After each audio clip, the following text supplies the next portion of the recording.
బేల మండల కేంద్రంలో స్థానిక మహాత్మా జ్యోతిబా ఫులే గురుకులంలో నీటి సమస్య తీరింది.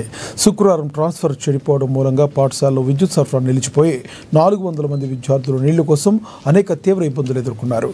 వెంటనే స్పందించిన మండల విద్యుత్ అధికారులు ట్రాన్స్ఫర్ మరమ్మతులు చేసి గురుకులానికి విద్యుత్ సరఫరా చేయడం పట్ల ప్రిన్సిపల్ రంగన్న ప్రత్యేక ధన్యవాదాలు తెలిపారు. విద్యుత్ లేకపోవడంతో ఒక పక్క నీళ్లు, ఇతర కాలకృత్యాల కోసం మా విద్యార్థులు చాలా ఇబ్బందులకు గురయ్యారన్నారు. వెంటనే స్పందించిన మండల విద్యుత్ శాఖ అధికారులకు గ్రామ పంచాయతీ సెక్రటరీ పాఠశాల తరపున ధన్యవాదాలు తెలిపారు. ఎలక్ట్రిసిటీ డిపార్ట్మెంట్ లైన్ ఇన్స్పెక్టర్ అలాగే వాళ్ళ బేలా మండల ఎలక్ట్రిసిటీ డిపార్ట్మెంట్ కార్యాలయ సిబ్బందికి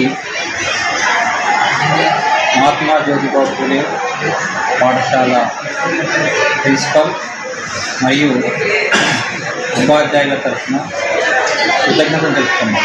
శుక్రవారం రోజున ఎర్లీ మార్నింగ్ ఉదయం 1 గంటకు పాఠశాలకు సంబంధించినటువంటి ట్రాన్స్ఫారం ఫెయిల్ అయిపోయింది. విద్యార్థులు నీళ్లు లేక చాలా ఇబ్బందులు పడ్డారు.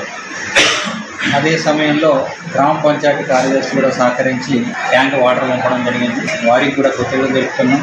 చాలా తక్కువ సమయంలో ఎలక్ట్రిసిటీ డిపార్ట్మెంట్ తొందరగా స్పందించి శ్రమకు వచ్చి మా పిల్లలకు మధ్యాహ్నం 2 గంటల్లోగా నీళ్ళు అందే విధంగా ట్రాన్స్ఫారాన్ని రిపేర్ చేసి ఆదిలాబాద్ కరెంట్ సప్లై చేసింది. కాబట్టి